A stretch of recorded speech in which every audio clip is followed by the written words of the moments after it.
მეხუთე წელია გვაქვს ეს სოციალური თავშესაფარი. ანუ ფოთის მერიამ გადმოგცა, ეს იყო მაჟორიტარი დეპუტატი ირაკლი ხახუბიას ინიციატივით, რომ გაკეთებულიყო მულტიფუნქციური სოციალური სახლი. და სამწუხაროდ ირაკლი ხახუბიას გარდაცვალების შემდეგ დავრჩით ფაქტიურად მარტო.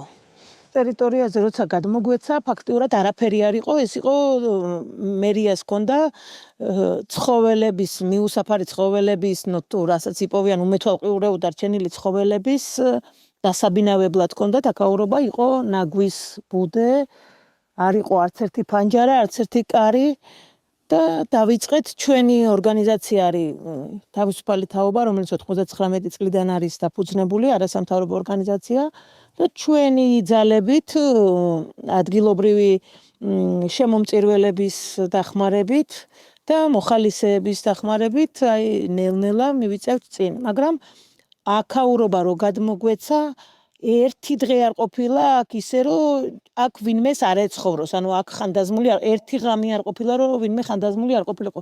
იმ პირობებშიც კი, როდესაც არც ერთი ფანჯარა არ ჰქონდა, არც ერთი კარი არ ჰქონდა და ეს ნაგვის ბუდე რასაც ქვია რომ გადმოგვეცა, იძულებული გავხდით შემოგვეყვანა ადამიანი, რომელიც ფოთში ხიდის ქვევით ცხოვრობდა და იმ პერიოდში 2020 წელი იყო, კოვიდი იყო, საშინელი რეგულაციები და ადამიანი ქუჩაში ათებდა ღამეს.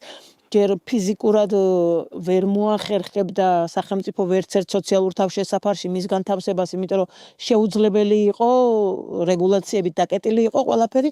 წამოვიყვანეთ ეს ადამიანი რაღაც ფანჯარა კუსტარულად გავაკეთეთ, რაღაც, ანუ ალიც არ მქონდა, თბილი წყლები მომქონდა სახლიდან და აგერ ახლოს მეგობარი გოგო ცხოვრობს, იმის სახლიდან მოგქონდა თბილი წყლები, რომ ადამიანი დაგვებანა, გამოგვეცვალა, ანუ ძალიან საშინელი პირობებით დავიწყეთ და ესე ნელ-ნელა რაღაცებს ვაკეთებთ. არ ვართ არც ერთი სახელმწიფო სერვისის მიმწოდებელი ჯერჯერობით, იმიტომ რომ სახელმწიფო სერვისის მიმწოდებელი რო გახდე და რაღაცა ის დაფინანსების სისტემა ჩვენ მივიღოთ, ამისათვის საჭიროა სახელმწიფო სტანდარტებით დადგენილი რემონტი გქონდეს აქ და გაკეთებული გქონდეს ყველაფერი სტანდარტების შესაბამისად, რომელიც ჯერჯერობით არ გვაქვს, ანუ არჩევანი როცა არის გასაკეთებელი ადამიანი ჯანმრთელობა, კვება რაღაც და იქით მის სამშენებლო მასალებს შორის ამას რა თქმა უნდა ადამიანი უფრო პრიორიტეტულია და ამიტომ რაღაც წვალებით რაღაცას ვაკეთებთ. ზოგი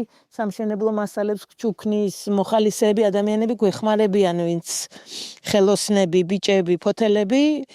დიდი როლი აქვს მოხალისეებს. მოიმე ძალიან დიდი როლი აქვს, იმიტომ რომ ჩვენ ფიზიკურად საშუალება არ გვაქვს ხელოსანს თანხა გადაუხადოთ და ეს ადამიანები მოდიან და გვიკეთებენ რაც ვინც რა იცის იმას. ამიტომზე პირველად საჭიროება რა არის პროდუქტების განსახილველი? არა, საკვების და მედიკამენტების მხრივ ამ ეტაპზე არ გვაქვს ისეთი პრობლემა. ფოთელები ვინც არიან ფოთში რეგისტრირებული მუნიციპალურ პროგრამაშიც ხდებიან, რაღაც დაზღვევაც აქვს, პოლიკლინიკაშიც, კლინიკებში დავყავს, მკურნალობთ. რა ვიცი, ჩვენ რო სახელმწიფო სერვისის მიმწოდებელი გავხდეთ, ანუ მოგწერა ჯანდაცვის სამინისტრომ, რომ თქვენ შეგიძლიათ მიიღოთ ჩვენგან რამოდენიმე სერვისი, მაგრამ იმისათვის რომ ეს სერვისი მივიღოთ, მე მათ უნდა გაუგზავნო აკაურომ ჩამოვიდნენ ნახონ და ანუ შესაბამისი სტანდარტებით ჯერ არ გვაქვს გარემონტებული აკაურობა, აი ვთქვათ, ერთი საძინებელი, რომელიც მთლიანად 3 ადამიანი ცხოვრობს, გაკეთებული გვაქვს, მეორეში, სადაც ის ასევე 3 ადამიანი ცხოვრობს, მაგალითად ჯერ იატაკი არ გვაქვს გაკეთებული.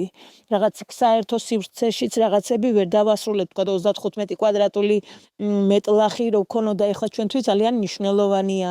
რაღაც იქ ერთ ოთახში ჭერი ვერ დავასრულეთ და თან ამას ვაკეთებთ, თან აქ გარე სივრცესაც უვლით. ჩვენთვის ყველაფერი მნიშვნელოვანია, აი ვიღაცა შეიძლება სახლში ერთი ძირი ნერგიც გვაჩუქოს რაღაც. თუნდაც ხილის იქით გავაკეთეთ ისე რომ ხილი დავრგეთ, რომ მე უკვე ხანდაზმულებს ახლა დაგათვალიერებინებთ, იქ ბალი გვაქვს, რაღაც სხვადასხვა ხილი გვაქვს დარგული. ვისაც როგორ შეუძლია, რა ვიცი, არის სახლში ადამიანებს აქვს ისეთი ნივთები, რომელიც უკვე არ ჭირდება და თვითონ ვერ სარგებლობენ. ფაქტიურად ყველაფერი ასე გვაქვს ჩვენ ფოთელების მიერ ნაჩუქარი.